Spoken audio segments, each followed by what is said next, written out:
Halo, perkenalkan nama saya Nigusia Yumadi Dwi Chandrawati, absen 19 kelas 10 MIPA 2. Di video ini saya akan mempersembahkan untuk memperingati Hari Kemerdekaan Indonesia ke-76 yang jatuh pada tanggal 17 Agustus 2021. Sebelum itu, saya akan membicarakan tentang Proklamasi Kemerdekaan Indonesia. Pada tahu kan? Proklamasi Kemerdekaan Indonesia dilaksanakan pada hari Jumat, 17 Agustus 1945 yang dibacakan oleh Soekarno dengan didampingi oleh Muhammad Hatta di sebuah rumah hibah dari Farad Martat di Jalan Pegangsaan Timur nomor 56 Jakarta Pusat. Proklamasi kemerdekaan menandai dimulainya perlawanan diplomatik dan bersenjata dari Revolusi Nasional Indonesia yang berperang melawan pasukan Belanda dan warga sipil pro-Belanda. Hingga Belanda secara resmi mengakui kemerdekaan Indonesia pada tahun 1945. Pada tahun 2005, Belanda menyatakan bahwa negara telah memutuskan untuk menerima secara de facto tanggal 17 Agustus 1945 sebagai tanggal kemerdekaan Indonesia. Namun, pada tanggal 14 September 2011, pengadilan Belanda memutuskan dalam kasus pembantaian Rawagede bahwa Belanda bertanggung jawab karena memiliki tugas untuk mempertahankan penduduknya, yang juga mengindikasikan bahwa daerah tersebut adalah bagian dari Hindia Timur Belanda. Bertentangan dengan klaim Indonesia atas 17 Agustus 1945 sebagai tanggal kemerdekaannya. Dalam sebuah wawancara tahun 2013, sejarawan Indonesia Sukojo secara resmi mengakui tanggal kemerdekaan pada 17 Agustus 1945. Naskah proklamasi ditandatangani oleh Soekarno dan Muhammad Hatta yang kemudian ditunjuk sebagai presiden dan wakil presiden berturut-turut sehari setelah proklamasi dibacakan. Hari kemerdekaan dijadikan sebagai hari libur nasional melalui keputusan pemerintah yang dikeluarkan pada 18 Juli 1946. Para pemuda pejuang termasuk Syahrul Saleh, Sukarni, dan Wikana yang terbakar gelora kepahlawanannya setelah berdiskusi dengan Ibrahim Gelar Datuk Tan Malaka. Pada dini hari tanggal 16 Agustus 1945, mereka bersama-sama salah seorang anggota PETA dan pemuda lain membawa Soekarno serta Hatta ke Rengas Dengklok, yang kemudian terkenal sebagai peristiwa Rengas Dengklok. Tujuannya adalah agar Soekarno dan Hatta tidak terpengaruh oleh Jepang. Di sini, mereka kembali meyakinkan Soekarno bahwa Jepang telah menyerah dan para pejuang telah siap melawan Jepang apapun resikonya. Di Jakarta, golongan muda, Wikana, dan golongan tua yaitu Ahmad Subardjo melakukan perundingan. Subardjo menyetujui untuk memproklamasikan kemerdekaan Indonesia di Jakarta. Maka diutuslah Yusuf Kunto untuk mengantar ke Rengas Dengklok. Mereka menjemput Soekarno dan Hatta kembali ke Jakarta. Subardjo berhasil meyakinkan para pemuda untuk tidak terburu-buru memproklamasikan kemerdekaan. Setelah tiba di Jakarta, mereka pulang ke rumah masing-masing. Mengingat bahwa Hotel Des Indes yang sekarang menjadi kompleks pertokoan di Harmoni tidak dapat digunakan untuk pertemuan setelah pukul 10 malam. Maka tawaran Laksamana Muda Maeda Tadashi untuk menggunakan rumahnya yang sekarang menjadi Museum Perumusan Teks Proklamasi sebagai tempat rapat PPKI diterima oleh para tokoh Indonesia. Pada malam hari setelah peristiwa Rengas Dengklok, Soekarno dan Hatta kembali ke Jakarta.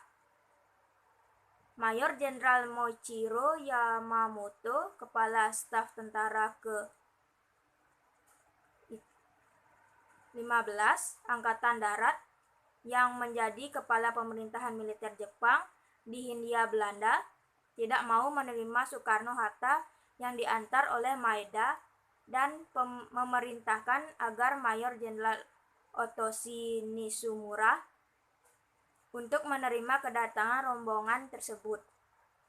Nishimura mengemukakan bahwa sejak siang hari tanggal 16 Agustus 1945 telah diterima pemerintah dari Tokyo bahwa Jepang harus menjaga status quo, tidak dapat memberi izin untuk mempersiapkan proklamasi kemerdekaan Indonesia sebagaimana telah dijanjikan oleh Marsekal Taurik di Dalat, Vietnam. Soekarno dan Hatta menyesali keputusan itu dan menyindir Nishimura apakah itu sikap seorang perwira yang bersemangat, ingkar janji agar dikasihani oleh sekutu. Soekarno-Hatta lantas meminta agar Nishimura jangan menghalangi kerja PPKI. Setelah dari rumah Nishimura, mereka menuju rumah Laksamana Maeda, diiringi oleh Tsuchikiro Miyushi guna melakukan rapat untuk menyiapkan teks proklamasi. Setelah menyapa Soekarno dan Hatta yang ditinggalkan berdebat dengan Nishimura, Maeda mengundurkan diri menuju kamar tidurnya. Teks proklamasi ditulis di ruang makan Laksamana Tadashi Maeda. Para penyusun teks proklamasi itu adalah Soekarno, Hatta, dan Soebardjo. Konsep teks proklamasi ditulis oleh Soekarno sendiri. Di ruang makan, di ruang depan hadir BM, Diah, Sayuti Melik, Sukarni, dan Sudiro. Miyoshi yang setengah mabuk duduk di kursi belakang mendengarkan penyusunan teks tersebut, tetapi kemudian ada kalimat yang seolah-olah dia ikut mencampuri penyusunan teks proklamasi dan menyarankan agar pemindahan kekuasaan itu hanya berarti kekuasaan administratif.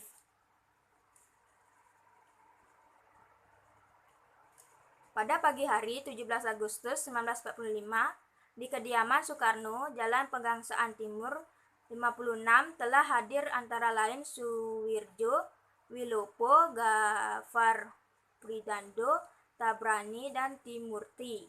Acara dimulai pada pukul 10 dengan pembacaan proklamasi oleh Soekarno dan disambung pidato singkat tanpa teks. Selain itu, sangsaka merah putih yang telah dijahit oleh Fatmawati dikibarkan disusul dengan sambutan oleh Suwirjo, Wakil Wali Kota Jakarta saat itu, dan Muwardi, pemimpin barisan pelopor. Pada tanggal 18 Agustus 1945, PPKI mengambil keputusan mengesahkan dan menetapkan Undang-Undang Dasar atau UUD yang selanjutnya dikenal dengan UUD 1945. Dengan demikian, terbentuklah Pemerintah Negara Kesatuan Indonesia yang terbentuk Republik atau NKRI dengan kedaulatan di tangan rakyat yang dilakukan sepenuhnya oleh Majelis Permusyawaratan Rakyat atau MPR yang akan dibentuk kemudian. Setelah itu, Soekarno dan Muhammad Hatta terpilih atas usul dari Otto Iskandardinata dan persetujuan dari PPKI sebagai Presiden dan Wakil Presiden Republik Indonesia yang pertama. Presiden dan Wakil Presiden akan dibantu oleh sebuah komite nasional. Setiap tahun pada tanggal 17 Agustus, rakyat Indonesia merayakan Hari Proklamasi Kemerdekaan ini dengan meriah. Upacara militer dilaksanakan di Istana Merdeka. Sementara itu, beragam perlombaan dihadirkan seperti lomba panjat pinang dan makan kerupuk. seluruh masyarakat ikut berpartisipasi dengan acara masing-masing. Bagi saya, makna Hari Kemerdekaan itu adalah yang pertama sebagai pemersatu bangsa. Kemerdekaan bagi bangsa Indonesia yang telah diusahakan oleh pahlawan kita terdahulu dapat dijadikan sebagai momen untuk mempersatukan bangsa Indonesia. Kedua, yaitu menumbuhkan rasa saling menghargai dan menghormati. Dengan kemerdekaan yang kita dapatkan, kita selalu harus menghargai jasa para pahlawan yang telah berjuang meraih kemerdekaan dan saling menghormati antara agama, ras, suku saat kita di Indonesia. Selain itu, tema dari Hari Kemerdekaan yang ke-76 ini adalah Indonesia Tangguh, Indonesia Tumbuh. Dijelaskan dalam tema itu, kemerdekaan ada pesan optimis untuk menghadapi dan melintasi berbagai persoalan yang ada, terutama saat pandemi sekarang. Itulah makna dari saya, dan sekian, terima kasih. Om Santi Santi Santi Om. Selamat Hari Kemerdekaan Indonesia ke-76 Jaya.